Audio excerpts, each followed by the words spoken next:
Sup, Sammy? You are the only exception. You are the only exception. You are What's up, dude? the exception. You are the only exception. You are the only exception. You are the only exception. You are the only exception. You are the only exception. And I'm on my way to believing. Oh, and I'm on my way to believing.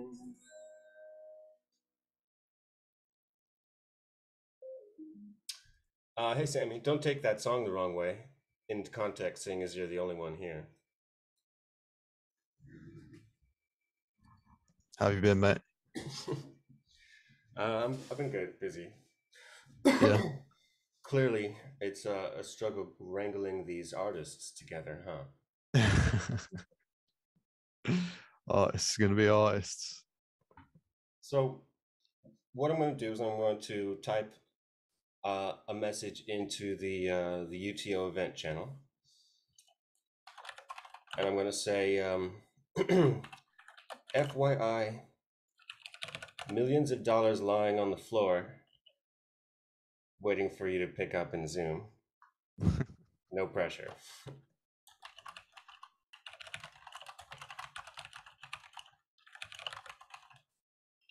Pick up. I'm such an asshole. Oh, here's my dev partner, so at least we can get a big of the update. Sweet. Morning, Rich. Hey, Rich, how's it going? It's going much better today. You know, the only thing that's not going right, not going smoothly, is wrangling all these artists together. But you know, that's okay. To be fair, the 8 p.m. ones are the ones that everyone actually goes to. Right. Yeah. This is the optional. Yeah. By the way, we do definitely need to talk about Nami. Nami specifically. Okay. Yes. Oh yeah. Yeah. We're gonna need to have a conversation about it. Ooh. Yeah. That sounds like it's not ominous. It's not ominous. It's not ominous. It's just I think you might have to reframe some thinking, but it's not a showstopper at all. Okay. So, yeah. Nice. Let's see. I'm going to share my screen with this generic weekly itinerary here. Mm-hmm. But Sammy, I'm interested to know what you have planned for the drop in December. Do you have any specific pieces yet? Yeah, I've got I was planning to do like 15 pieces together. I've got 14 at the moment, so I've just got one more. And I'm still totally transfixed by how they're actually made. They seem to be they seem to be like sourced from real photography. Well, no, I use mostly rendering software like Cinema 4D, and then I heavily edit them in Photoshop afterwards and sort of use different symmetry and then color grading and stuff to get. I don't know. I just sort of play around with things, and see what I come out with. I rarely have any idea of like a piece before it comes out.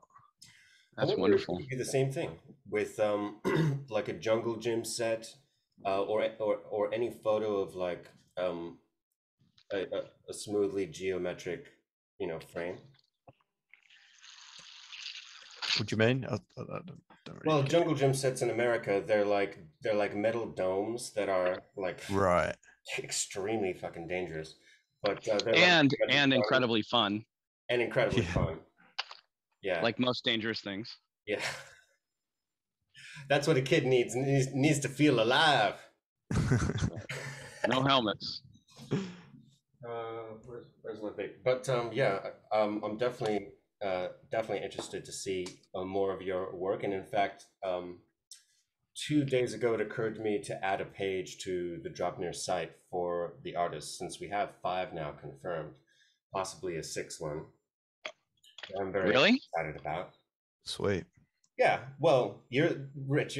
I'll give you a hint. You're the only one that would know about the possibility. Oh, okay. All right, cool. I thought there might be one that I didn't know about, and now I get to feel in the know, which of course is wonderful for feeling like a secret agent, man. Yes, well, secret agents, even Bond is only told what he needs to know. That's right, indeed. I know I'm relying on you so hard. I know. Likewise. What's up, Hans? You have anything to say? What's up? How's everyone doing? How's it going, man? Pretty smooth. All good. Doing good. Really good. It's good to hear. Yeah. It's a beautiful day here in sunny Northern California. Lovely. Yeah. It's been raining all day here in London. We could use some of that here. I would not be. I would I'm not not be too sad. far from you, Hans. Are you in London or you're outside? No, I'm in Essex, Southend. Oh, okay, fine, fair enough. Yeah. You guys see this chart here? I do. I saw you posted that the other day. Yeah, I think I figured out like a really whack but technically working version of token gating for WordPress, for like WordPress roles. And just in light of like this mini side project in conversation about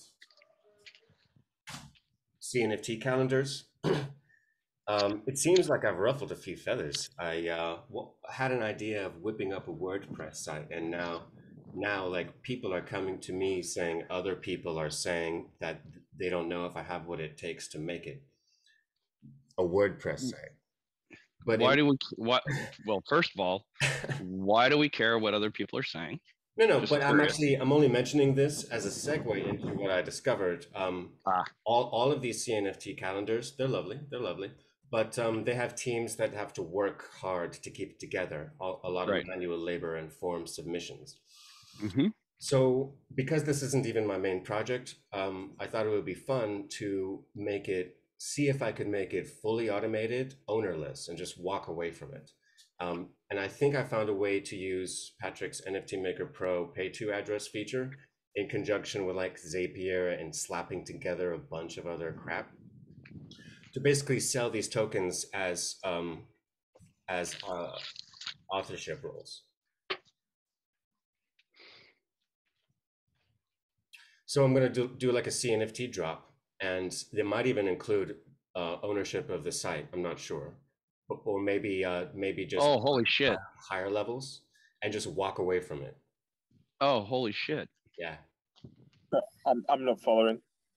Well, he's building, so in the old kind of in biz dev parlance, he's building to sell, but he's using CNFTs as the ownership tokens for it.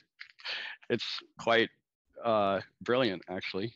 You know why? Because I got instantly sick and tired of conversations around how it's going to be managed, how money is going to be made from it, who's going to control it, whether there should be like a consortium of voters about like, no. This started out as a joke and it's going to end as a joke. So no, it's going to end. It is going to end as a good idea that you don't have to deal with the mess of the people. No, I mean the format in which I'm leaving this is kind of funny. It's ironic because I don't want to deal with it at all. It's not going to have any owner. Well, somebody's going to buy the CNFT that makes them the owner, presumably. Maybe I won't. I'm not sure. Maybe I'll just keep the owner token in a wallet that's just abandoned. You know what I mean? Right. Okay. So this is the lost keys idea. Lost treasure. Yeah. Send it to an exchange. Yeah. So one of the things that Abe and I were talking about yesterday was this idea of the lost keys to the stake pool of So the idea is, right, a stake pool that's basically autonomous and has a set of keys that are buried somewhere in a smart contract. And nobody finds these keys for 1,000 years, say. So the blockchain's pretty big. Anyway, just thinking science fiction like. So yeah, so that's what I'm going to do with it. Maybe I'll auction off like the mod tokens, or maybe I'll just entrust a couple of people to be mods if they even want to be. But there shouldn't be any labor involved. That's the whole point of this little side project. But I like the idea. Yeah. Well, I guess. And I know you've got the chops with WordPress. So. I mean, like an 8-year-old child has the chops with WordPress. But yeah, I mean, I've built so many WordPress and Shopify sites. Yeah, so that's like so many. That's what I mean. I have not. And I think my fingers start to burn when I start to do it. So yeah. I don't feel any shame in using it because I'm saving so much time in coding all of the same regular architectural stuff that is the definition of a CMS. Like, there's no shame in building upon what's already there. None at all. No, when I say that, it's mostly because WordPress itself is it's a black box for me, and I've never spent the time to understand it other than building some plugins for it. Right. And it is a pretty deep ecosystem. So that 8-year-old understanding that you have is still much advanced of my understanding. So if we're going to quantify it in years, we'll call mine infantile.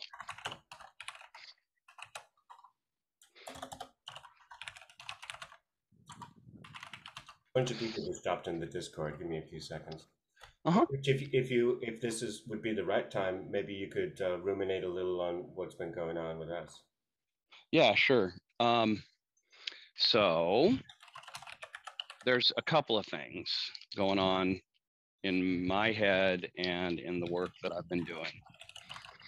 And it's pretty technical, but I learned something yesterday from Abe, and it's called a side chain. And one of the things that I recognize is that for Naptcha to scale, we need to be able to scale in 2 directions.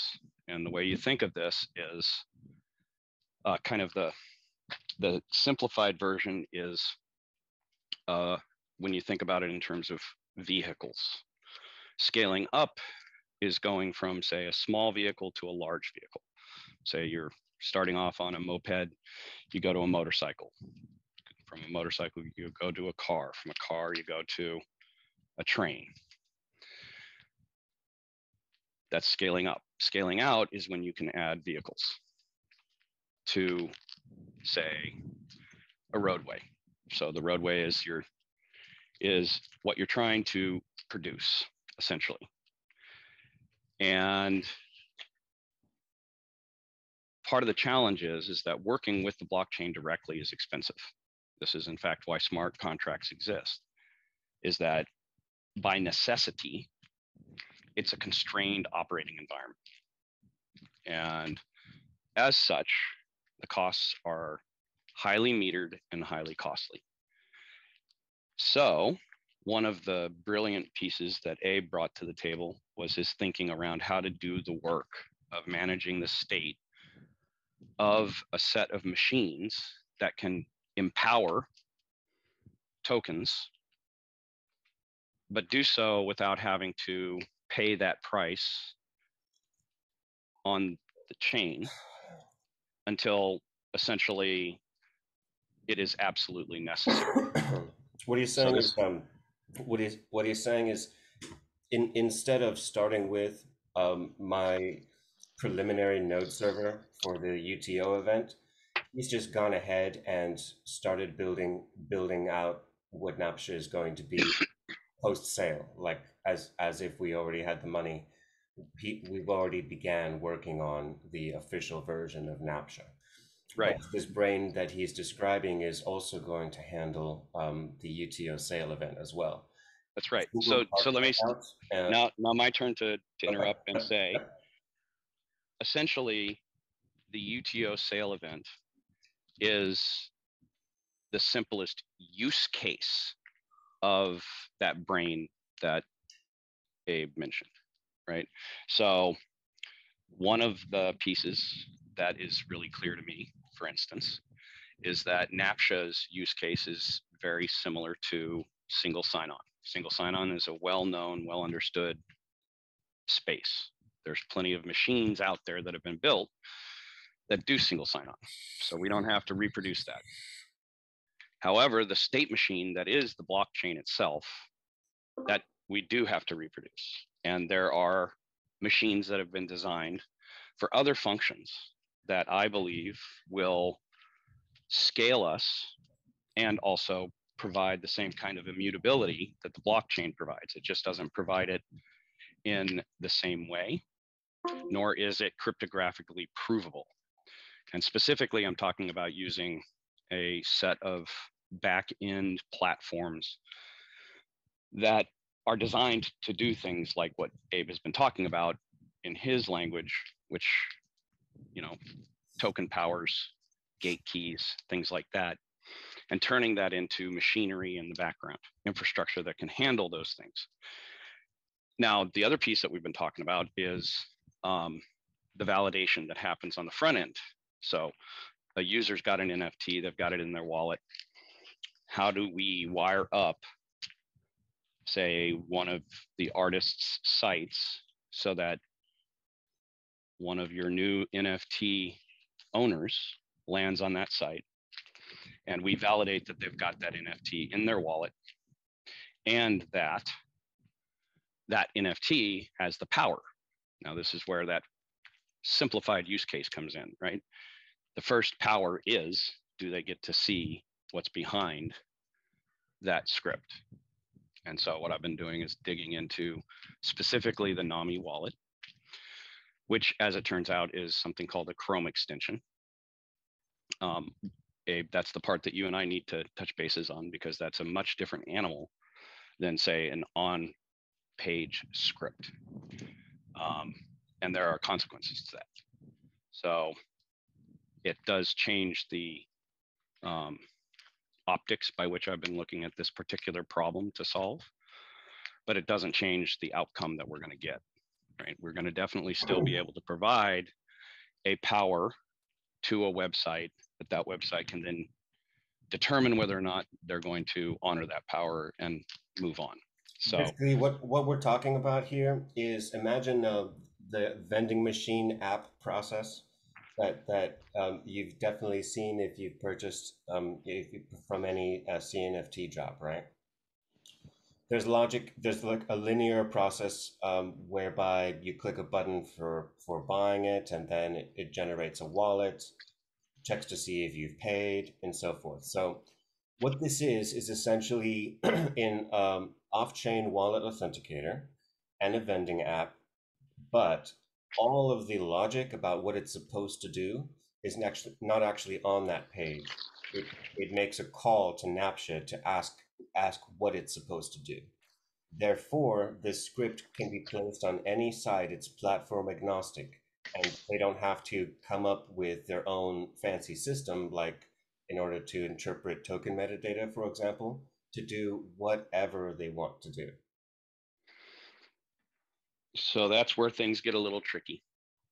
And we are going to need to have a very detailed conversation about what it means to do off-chain wallet validation using the NAMI wallet.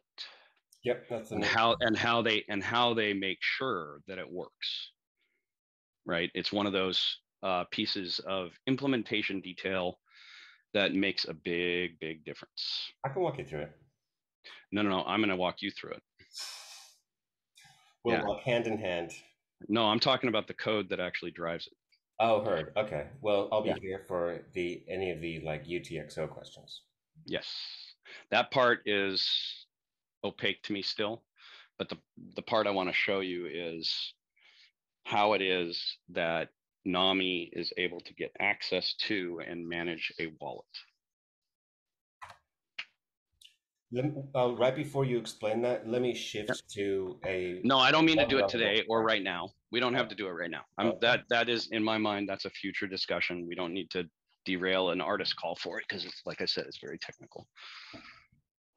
But it's a conversation we need to have. This is essentially.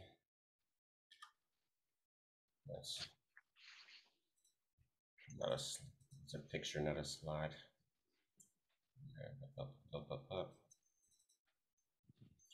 This is essentially how Naptcha works, and that right here is that off-chain wallet validation part. Mm-hmm. But yep. I'm not worried. I'm cool with any option by which you do an off-chain wallet check. Yeah, that's the part that's going to be so let me just say it out loud. One of the ways that NAMI manages this is they make you have a NAMI wallet. It's not compatible with either Daedalus or Yori. So they don't recommend using two of the, yeah, they don't recommend using, you can't use them both at the same time, basically is what they tell you. Yeah. Flat out, right? And that to me tells me a story of how they're going about managing that off-chain wallet validation. They own the wallet. And it, like I said, it's not going to change our outcome. It does change the trajectory of how we, arrive at that outcome, basically. The primary function of all of these wallets, I'm pretty sure, stems from like a single documentation page.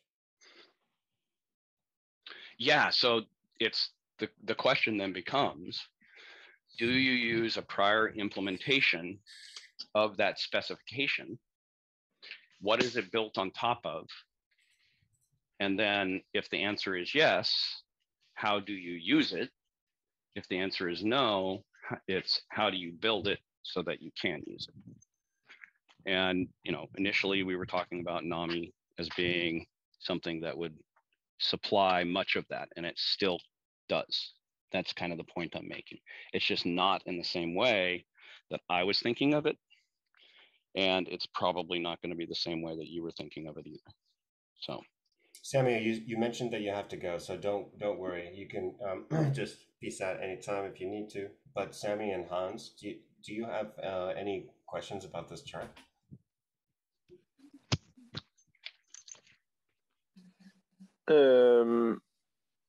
No. Well, no, because from an understanding point of view, rather than know that, yeah. That's okay. Yeah, I'm in the same position, mate. I've got no technical knowledge whatsoever, so I'll let you worry about all that. I'll just sort you out with some art. Let me switch. That's why Abe is here. I have a terminal case of geek speak, I think. For sure. This is all super complicated stuff, I'm sure. So it's well beyond me. Have both of you seen this? Because if not, I'll just send it to you directly. It's a presentation for the artists. Oh right, is that a different one than is in the Hans, the channel on Discord? I actually don't know your Discord DM, but I just DM'd you, Sami, the. Sweet, cheers. Yeah, this is a really layman's step by step. Why join? What it is. That's the one you showed last week, right? Hmm? This is the one that you showed last week, I think. Yeah, most likely. Yeah, I ran through it. Oh yeah. No, I have looked at that one before. Okay, and I understand like the basics of. You probably should, because I'm pretty much giving away like 6 figures for doing no work. So hold on a second before you pat yourself on the back. One of the things, because he's not wrong, by the way. Do you guys have any specific questions from this deck? Like if we were to go through it, do you want to go through it? Like, because this is totally why this call is here, right? Is to do that kind of collaboration and understanding, sharing type stuff that humans need to do to get comfortable with something new. So I'm totally on board with spending time walking through any detail you'd like to cover. And I know Abe is too. Yeah, for sure. I'll take another look at it like more in depth this week, and I'll note down if I've got any questions or anything. Okay. Please do, because I did take care to write it for you guys. Yeah, right. For sure. I'll just say one detail and then leave it alone. As far as pricing, I'm not taking percentages of sales. We know how much money we need, and we're going to get that amount. You guys say how many tokens you want and how what price that you want to sell them at. There'll likely be NFT Maker Pro fees, of course, network fees, and then minimums that we need, which are going to be minuscule compared to the prices that you set for these things. Yeah, that's what. But I haven't really figured out pricing or like, because I usually sell mine as one of ones, but I'm assuming you guys need to sell quite a lot of tokens. No, it's okay. So. No, I would like to have some diversity. I want to have like ones and a lot. And that would be great. Like one of ones is fine, because I know that we've got other artists that are thinking of doing mini tokens for their NFTs, which is and what Abe is talking about in terms of diversity is that looks really good, right?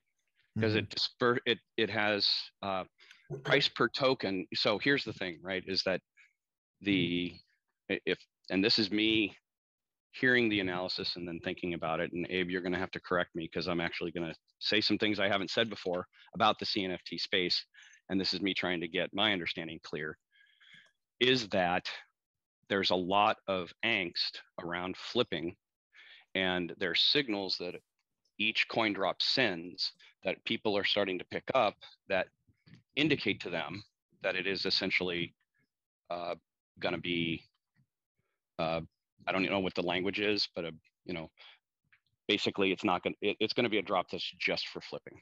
Right. And it's the 10,000 token limit is one of them, right?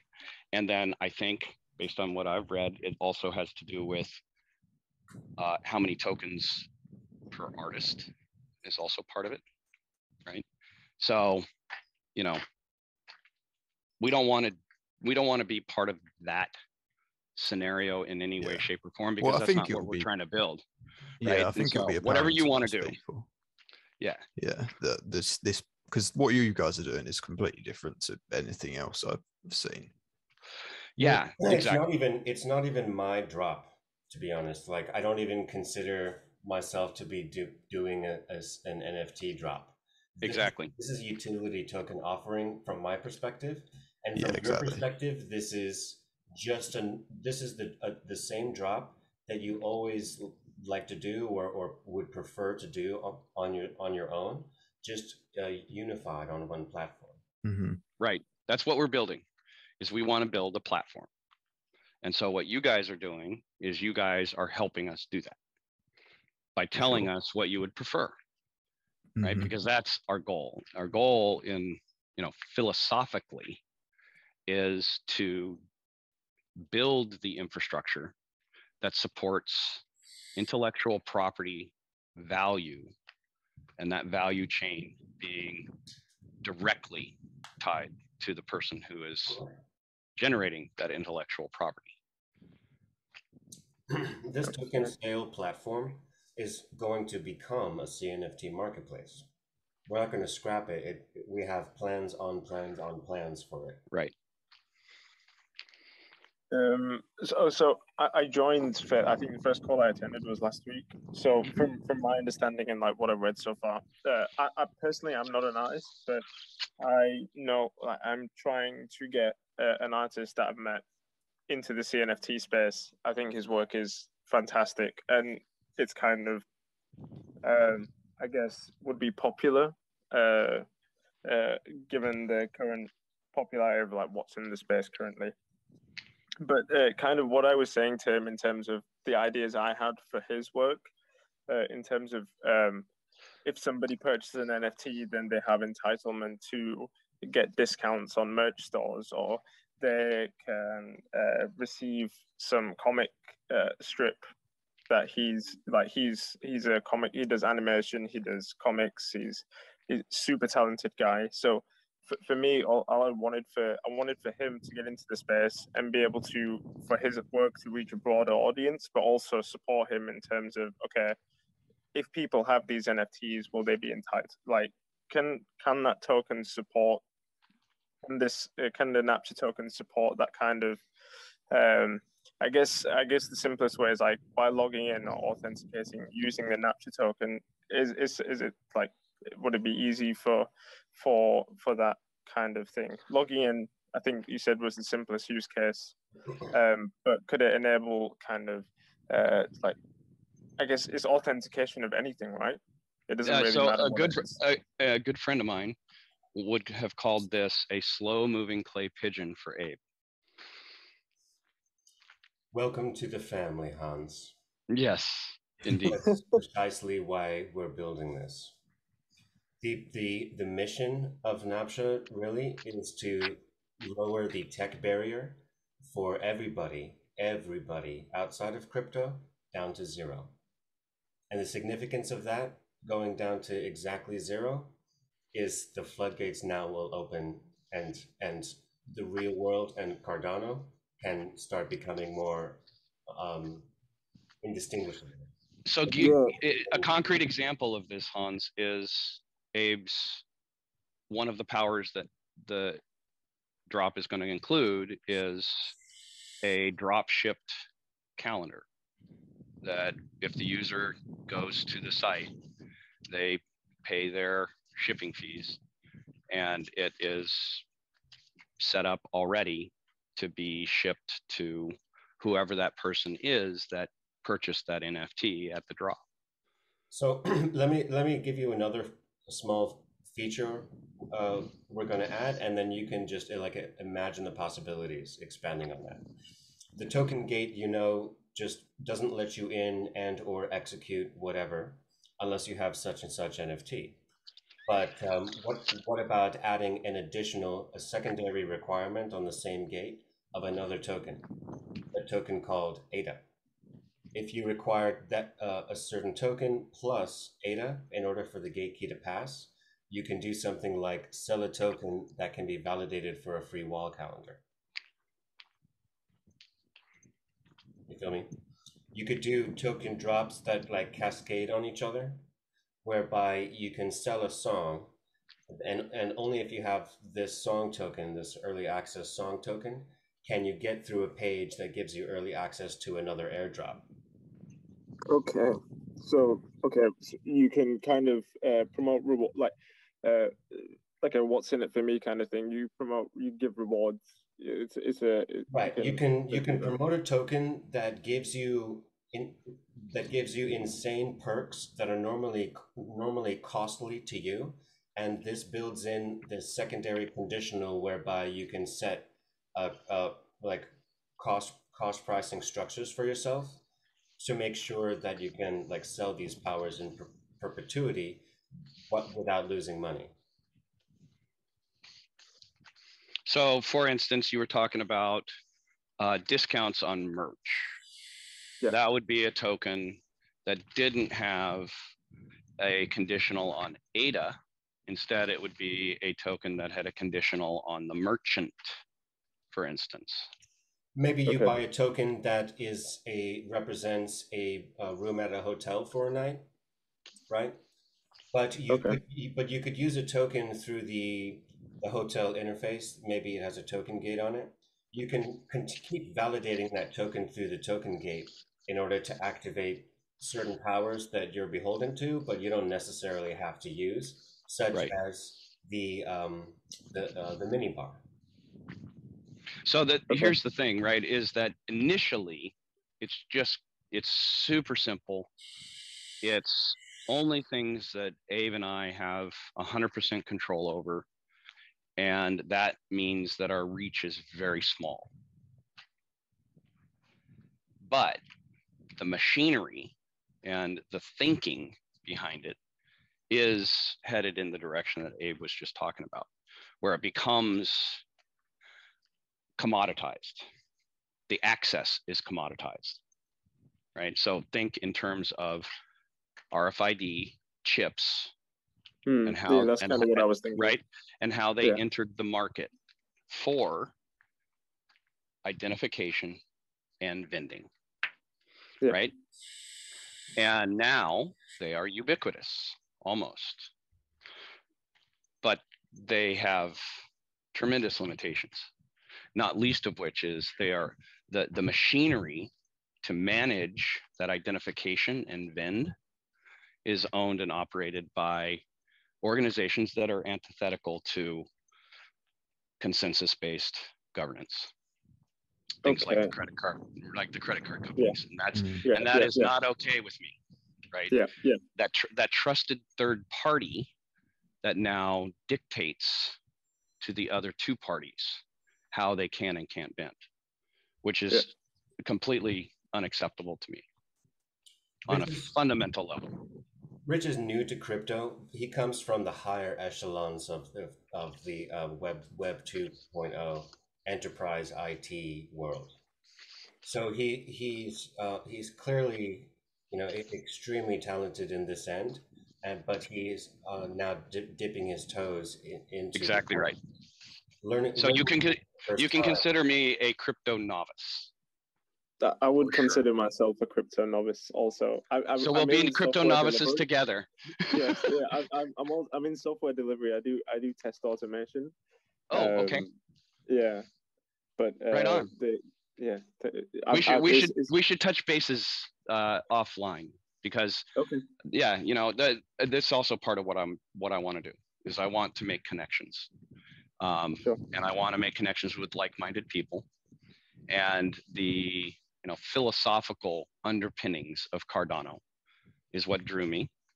So reading their mission statements on IOHK, reading their technical papers and the technology that they're building to support that kind of machinery shows a level of understanding of how the world works that I've rarely seen, and I've almost never seen it operationalized at the level that Cardano is being operationalized. So I have actually a tremendous amount of hope for the stuff we're doing. And I do think that what Abe and I are bringing to the table together isn't something that I've seen very often in my 30 years of IT. It is one of those things where I can see a future where people will talk about the conversations we're having today, for instance. And it excites me like I have never felt so excited about something I've done in my entire life. So, yeah. Me too. Like I'm exhausted, but I literally wake up and 20 seconds later I'm on Twitter Spaces. That's just because you're a social media addict. Okay. Yeah, okay. I mean, I was just to clarify this point, I hate social media. I'm an analyst. I'm a 15-year web analyst. I've rarely met a dope fiend who didn't hate. Fucking hate it. Right? So, just saying. Yeah, I think somebody else was going to say something. Yeah, no, I was just going to say that I was originally drawn towards this mainly for the Dropnir stuff, but the more and more I hear you guys talk about Naptcha, I think I'm starting to understand like how it's going to be applied and like the possibilities for it seem. Now imagine Dropnir launches, and some of the NFTs that you get that are dripped out to you happen to have Naptcha rewards. Yeah. It really both aspects really incentivize people to hold as well, and like that's people right. They're going to want to keep hold of these NFTs, aren't they, for the Naptcha applications, and then and then they're going to become lost treasures. Benefits. They're going to become lost treasures, dude. So so holding as a financial tool plus zero tech barrier, those two things together are what going to open the floodgates for pretty much we won't even have to try to sell to each other in the Cardano community. The rest of the planet will be open to us. Every liquor store or gas station or shoe store in the middle of nowhere will be able to take advantage of this, even if they have a cash register that doesn't even connect to the internet. If that cash register has a little function to store discount codes, there'll be a mobile app version of this. They could take advantage of Naptcha to sell more. Well, yeah. And again, right, this is disintermediating the necessary trusted third party that trustless transactions obviate. It makes that trusted third party no longer necessary. And this is what fundamentally is what disintermediates the regulations of things like governments and large vending corporations. Because basically what happens is it goes from wallet to wallet. Right. And that's, in my mind, that is a fundamental technology. What is it? It's a force multiplier for economics, right? Because that's where we started. And frankly, that is what those trusted third parties were supposed to do for us, is they were supposed to enhance the market, facilitate the market. And that market is the people, because people doing business is what keeps the world going. And those creatures, those centralized vending organizations are no longer beneficial. Right. Not in the long term and not in the short term. And the proof is in the gap that is growing, the capital gap. Yeah. Right. Because it's, Oh, sorry. Yeah, no, go ahead. No. I'll go after. What? Sorry, I think I spoke. I think so. CMOS, I didn't know your name was Eb, so I'll refer to you as Eb from now on.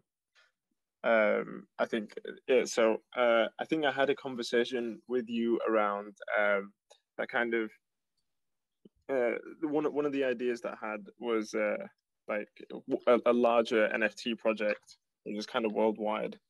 But this kind of the Naptcha functionality would the Naptcha token would kind of facilitate it pretty nicely. I think it's the one where you gather like a community of local artists, and they're able to kind of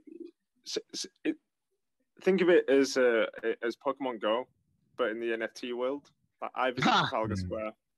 I visit Trafalgar Square, and there's 50 different artists that I can, when I go to Trafalgar Square, I can claim an NFT for. I can mint a random NFT that artist put forward.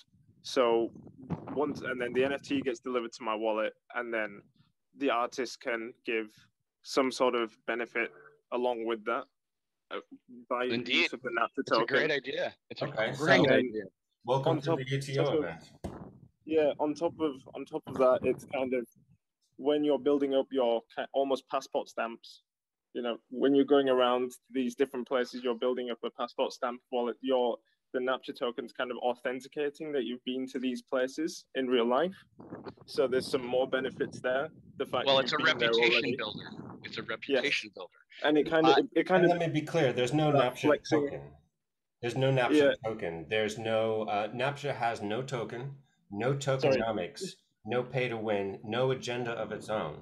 The entire point of Naptcha is to enable you to make your own agendas. Okay. So the whole point was to feed into this building up your passport and being able to have like an almost rarity level of your passport and maybe a leaderboard or something, so people can almost like flex and look at me. I've been all these places, feeding into that kind of Instagram world. I love it. Like, it's brilliant. People can put in their Instagram bios like, this is my like, I don't know, whatever. I was thinking of calling it world stamp. Like, really, and the thing about it is it collapses the virtual and the real. Yeah. So tell me, Hans, how these. You're telling me that you have to go to these places to prove that you're at these places, but walk me through technologically how I wouldn't be able to, like, as soon as I know the QR code or whatever I have to do when I'm there, I can do it from home. Yeah. So I don't know. would be the short answer. There's, to be honest, I don't know. I would like. I'm not too. I got you, dog. Yeah. Oh, okay. Okay. We got you on that. Okay. Yeah. I think you should come to more of these meetings and consider asking for your role to be changed to confirmed partner. Oh, that's quite a lot. That's a big step to take. I mean, it's up to you. I'm like, yeah. I mean, would you like millions of dollars or not? I mean, oh my goodness. Oh my goodness. Wow. I know I'm full wow. of myself today. I'm full of myself today. Yeah, that was a heavy close, dude. That's what's known as a heavy close. Oh, wow. All right, that was a bit much, I think that's a great idea. I'm a biased, but it's a good story, I think. So that was kind of my idea. I love it. Yeah, I love it as well. I think it's a great idea. Yeah, it's a great idea. And the way you would do it, like Abe said, that's definitely a solved problem, right? Because it got solved for Pokemon. So it can be solved for your use case for sure. Google something called what are merchant beacons? There you go. That would be just one way to skin this cat. Yeah. I think the other thing is like for I guess poorer nations, or there's some artists in third worlds that it could support local communities there, or there's like can support charity drives and all that sort of stuff.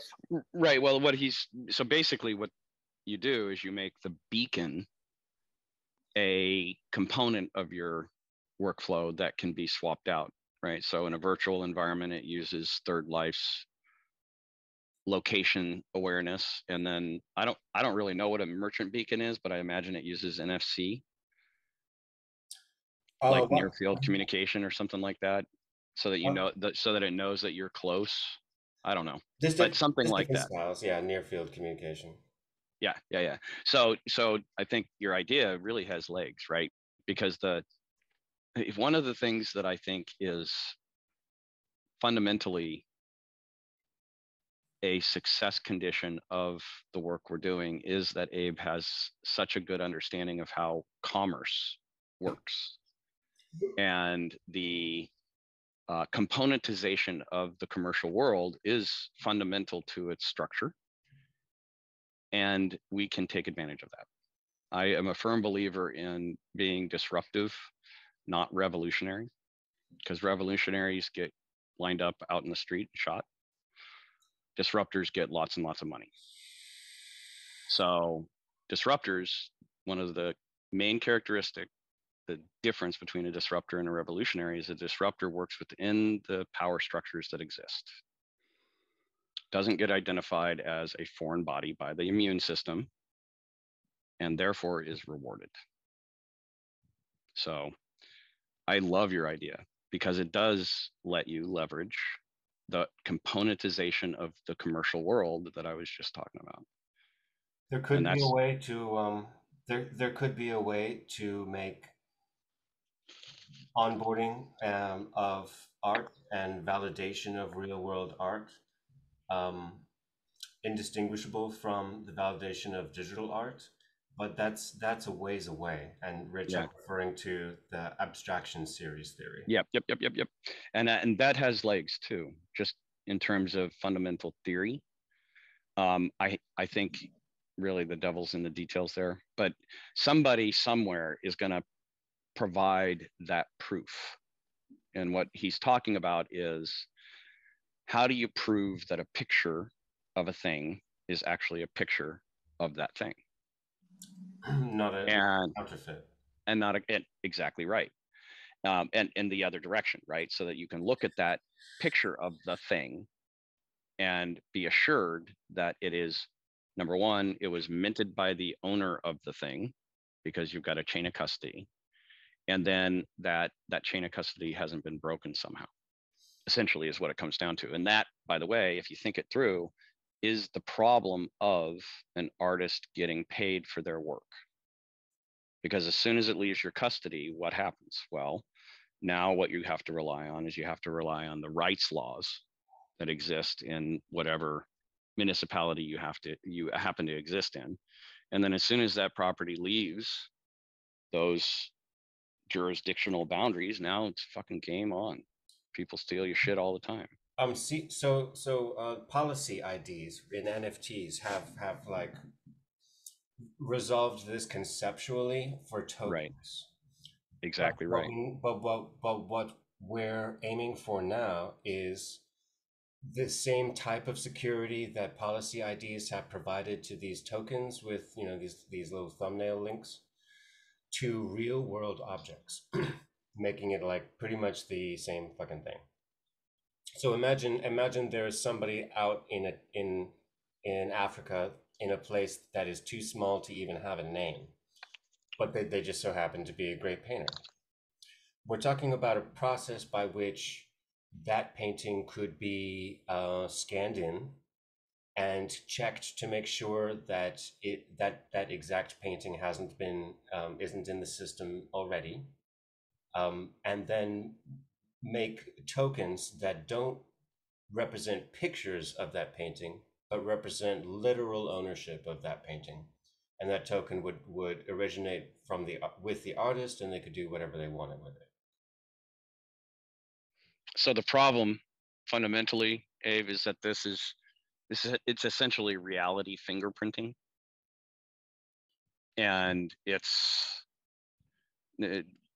there's some serious cryptographic, like I said, I'm new to cryptocurrency, but cryptography is something I've worked with most of my life. I don't understand it at the mathematical level, really. Like I can't do the elliptical curve equations, but I do understand what they're doing, right? I know how to use them. I don't necessarily understand the tool and how it was built, but I understand how to use the tool. And this is one of those things where, you know, this is why the work that you did with Looking Glass was so foundational, is because you solved the problem digitally. I don't think that we're going to get abstraction series math that will produce what you're looking for. I don't think we can. I think I could break that really quickly. Just knowing what I know about what will probably be coming out of the work that the abstraction series is doing. It's not that it doesn't have value, right? Like I said, it has tremendous value because it's essentially data laden. The abstraction hash portion doesn't necessarily need to require a new secure form of cryptography. That portion, the onboarding and the creation of the abstraction hash file, doesn't necessarily need to be this secure part of the system. Well, no, the hash creation does, but creation. Yeah, but here's the thing: is that the device that you are scanning that produces the hash that you claim. No. Well, what I'm saying is this is the security of the system doesn't rely on the idea of whether or not the image hash is exactly right. The image, it's not even. Don't even think of it as a hash. Think of it. I want to refer to it as a glyph or a glyph set. Yes, I understand exactly what you're talking about, and essentially what you're doing is you're building a web of trust. But using NFTs as come from the glyph set, it comes from Naptcha, and the tokens. Yes, I understand that. Well, but like long story short, this theory that I have is very wishy-washy. But I'm desperate to talk to, math professors and specialists in pattern matching AI, because if this thing has a snowball's chance in hell of being a reality, it could mean the literal end of counterfeiting as a practice. That's where you're making a ridiculous claim. Just going to say it out loud. It is a ridiculous claim. Yeah, because that's that right there. Yeah, and that's why I say I think what you're describing, I would call reality fingerprinting. And there isn't a device yet created in the millions of years of evolution that has been able to successfully do that. I'll send you a link. The closest thing that we have to that is the human brain. I haven't fully explained it to you. It's nuts. Like I haven't explained the tuple smudges, and it's not even worth explaining it until we get like okay. a couple of. All right, I'll shut up about it then. Well, I because it's mean, like probably tons. If you know anybody who's in the academic world, the very next step for this would be to verify whether it's even real or not. I need somebody to listen to my gobbledygook and tell me yes or no, this can happen. Okay. I can ask. There's somebody I know that's studying at Imperial College, London, doing maths. I can see if he can put me in touch with one of his professors, or I can put you in touch with one of his professors. that's great. Possibly. It's totally understandable that nobody would believe me. This is expected, and that's totally okay. But I'm gonna be pursuing this. Yeah. Okay. So the other piece is I can back up Abe's intellect, right? Like I don't necessarily, clearly I don't understand what he's saying, but there's lots of things that I have not really clearly understood. But the things that I do understand, he came to some stuff that I spent years and years coming to, and it was much, much better considered, more deeply considered than I could do in years and years. So I think if he thinks he needs to talk to somebody, it's not going to be a waste of time. Just wanted to say that out loud because I was being very skeptical, and I'm still very skeptical, and I think he's being ridiculous. But clarify, because this meeting's recorded. Yeah, but the point about the abstraction theory, not Naptcha. Yes. No, not. Oh, yeah. So clarify. Okay. Naptcha it's on fire. It's going to make a difference. The idea of the abstraction series and being able to do reality fingerprinting, that I'm calling it, I think is ridiculous. But like I said, the rest of his thinking is so clear that I think it's worth at least listening to somebody who understands what he's talking about. Okay. Yeah, I'll see if I can get in touch with somebody then, and then throw them your way. You know what? We're 30 minutes over. If you guys don't have anything else, we'll do an open house. You guys can show off anything you want. But other than that, we'll close up, and I'll start getting ready for the 8 p.m. Pacific time. One thing I wanted from Sami is just whether or not you had started thinking seriously about which kind of utilities or powers that you wanted. And just keep in mind, we're coupling this together without a self-onboarding process initially. So right, whatever you can dream of, just blab it out or DM me, and we'll talk about it. Right, yeah, that's something I need to think about for sure. I haven't really thought about the different powers and such. Think about right. So it sounds like you also need to think about the number of tokens you want to mint. Yeah. It does. No, it literally does not matter the number. Just from my side, so you know, it does not matter the number. It does not matter the price. I prefer that number go up. You know, number go uppy. But hopefully you now understand a little bit more about the potential, and you should, you know, all artists, you know, have a hard time like pricing their art, but yeah, consider kicking it up a notch. Like at X3 as a conservative number. Right. Okay. Yeah. I mean, it's hard to really. I don't know. My older brother is a watercolor artist. He's insanely good, but it took him like decades to even put anything up for sale because he felt so disgusted putting a particular number on a piece, you know. I mean, I didn't sell a piece until like a couple months ago. Oh my goodness! And you're in NFTs already. Good for you. Well, I mean, yeah, I've been making stuff for like 3 or 4 years, but I never really sold any. It's hard to sell like digital art, like prints of it. People, for the most part, aren't really interested unless you got a big platform. Yep. And then I was chatting to some people maybe a couple months ago now, and decided to just try NFTs out. But as like a solo artist, it's hard. You've got to sort of focus on building a community first and like social media presence and stuff. For sure. But I mean, it's gone great so far. I think I love your stuff. I love one of the things that I'm like, I have spent so much of my life analytically.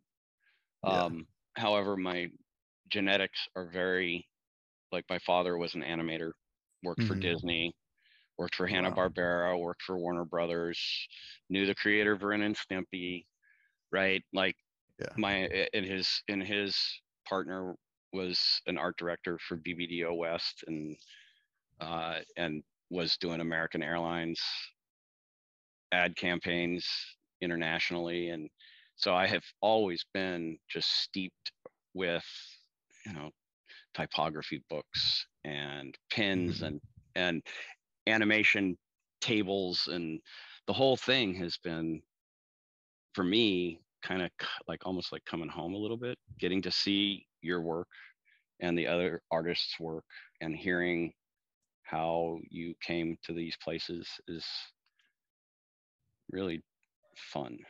It's been one of the joys of working with Abe, and having this experience is like, I get fired up about the technology, I get fired up about the content, I get fired up about the people. It's been all positive, and I just want to keep doing it. And I'd like to do this full time, frankly.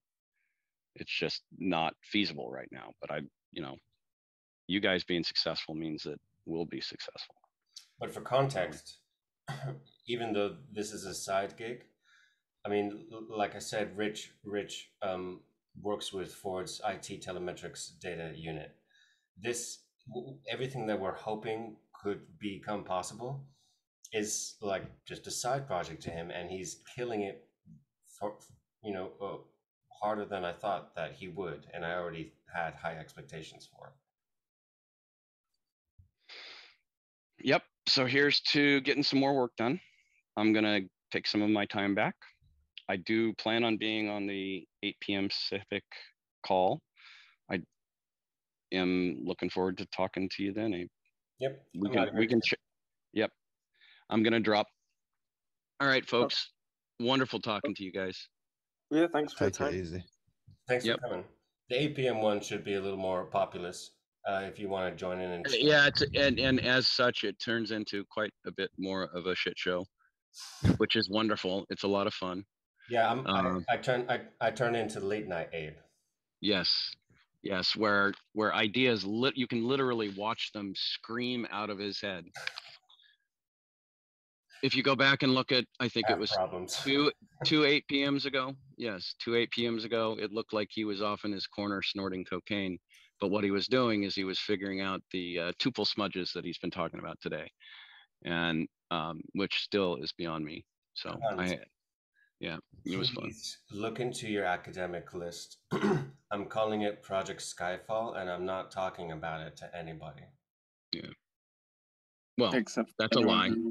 Except for, yeah, exactly right. Yeah. So there you go. His operational security really is non-existent at this point. He's got Tourette's of Rich. No, I have operational security. I'm doing something. I'm playing three-dimensional chess. I'm developing a reputation for not having operational security, which is just another layer in my. It's a straw man. It's a straw man. Okay. Yeah, it's called a honeypot. Wait, you're a honeypot? It's called a honeypot. I know what a honeypot is. I have just yanked your chain. All right. This has been a lovely talk. I appreciate everybody coming. I'm going to post this on YouTube soon enough. Maybe take a shower, clean my room up a bit, and I'll talk to you guys later. Yeah. All right. Yeah. Cool. All right. Take care, guys. Peace. See you.